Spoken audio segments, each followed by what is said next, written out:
Nakakawala ng pagod, tahimik, ang ganda ng lugar, sa gitna ng palayan at may tubig sa paligid na kung saan madaming isda pwede kang mamingwit. Dahil kung napanood mo yung upload ko nang pasyalan nga namin yung lugar ni Labasero TH kasama si Kautol Mukbang, araw yun ng linggo. At pagkatapos na yung magmukbang ng pananghalian dahil mainit pa magbiyahe, naisipan ko magpalipas muna ng oras. Total, dala ko naman yung aking pamingwit, nagbakasakali ako na may isda na mahuhuli. At mayroon nga, saglit pa lang agad akong nakahuli. Yung isdang puyo sa Tagalog, araro naman sa amin sa Ilocano at liwalo, mertaniko sa ibang lugar. Isang uri ng isdang tabang na napakasarap ipang ulam. Madami din dati nito sa aming lugar, pero dahil nga napabayaan, naglaon, halos maubos na. May mahuhuli pa naman ngayon, pero madalang at maliliit na, kaya nakakapanghinayang. Tinipon ko lang ito hanggang may sapat na pang-ulam at pagdating ko sa bahay, ibinabad ko lang ito ng ilang araw para malinis ang bituka at hindi maglasang putik.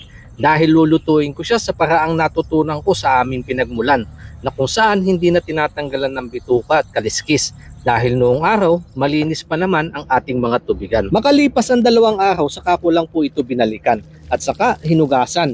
Impalagto ang tawag namin sa gantong luto na ibig sabihin ay jump or pinatalon sa Tagalog. Kaya excuse me lang po muna sa mga kanain natin dyan na medyo masiselan. Pa-skip na lang, nood po muna kayo ng ibang video. Pero sa mga nakaranas, ganito po talaga ang paraan nito ng pagluluto. Saka ako nagpakulo ng tubig kasama ng kamatis, luya, spring onion at sibuyas na pampalasa. Pinaalatan ko na lang din ito ng patis. Dito ko na inilagay yung isda na ang paliwanag nga sa gantong paraan mas lasap ang pagiging sariwa. At kung natikman mo din to, ano ang masasabi mo? Pa-comment naman po below. Isang mabila isang kulo at naglagay na din ako ng puso ng saging dahil isa nga din itong mabisa na pantanggal ng lansa at siling haba. Pinakuluan ko lang ito ng ilang sandali at panghuling sangkap yung pangpaasim na talbos ng sampalok. Ayos na. Sunod ko lang namang inayos yung aking lamesa. Ito na po yung ating isda. Pinasingaw ko lang ng kaunti para lumamig naman po yung kanyang sabaw. Kakain na. Kaya natin ng kalamansi itong patis, sili na pampagana. Maraming salamat pa sa patuloy na biyayang pinagkakalubo sa amin. Nilalapit ho namin ito na basbasan upang sa ganun magsilbing lakas sa aming pangatao at magahit sa pang-araw-araw. In Jesus' name, Amen. Oh. Grabe, sarap ng sabaw. Ang lasa.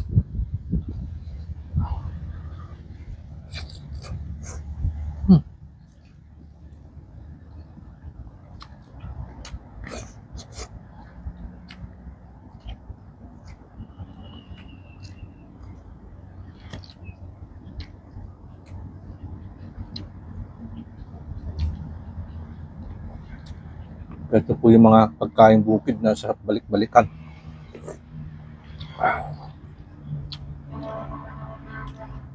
Sarap nito.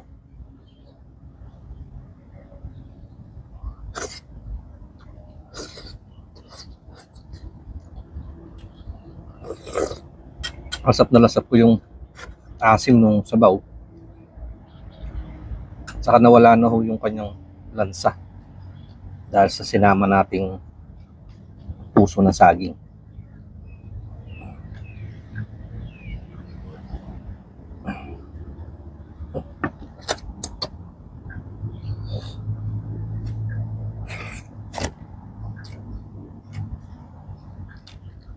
Walang katulad yung lasa.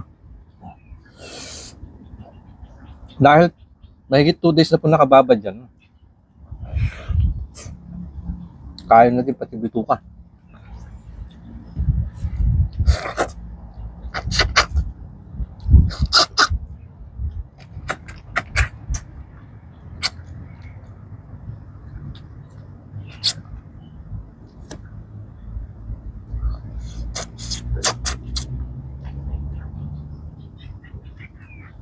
Medyo dahan-dahan nga lang po kasi medyo matinik yung gantong klase ng isda.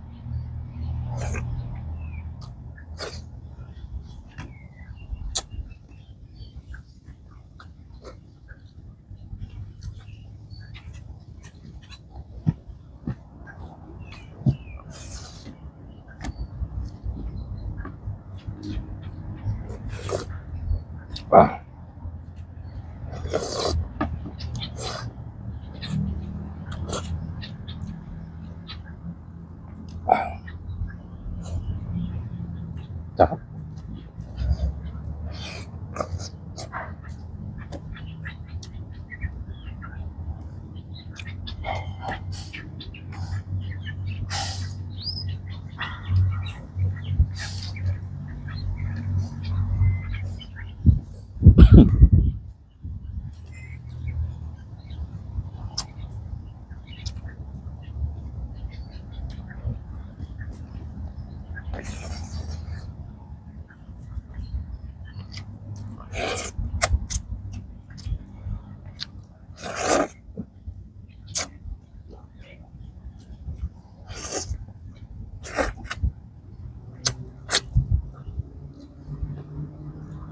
Yun o.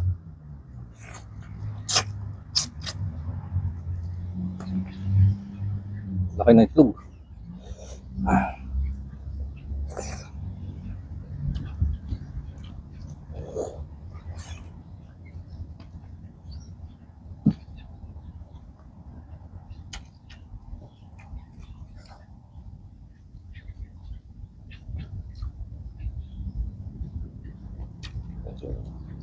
Hindi siya maulap na mabilis ang katulad ng karne. Kasi nga po, kailangan natin tingnan mabuti yung tinik.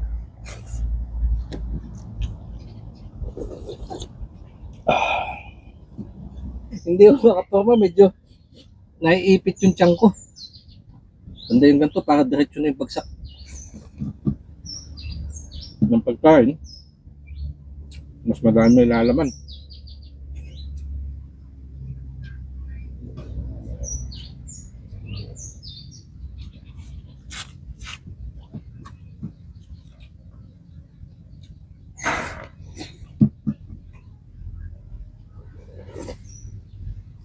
Wow.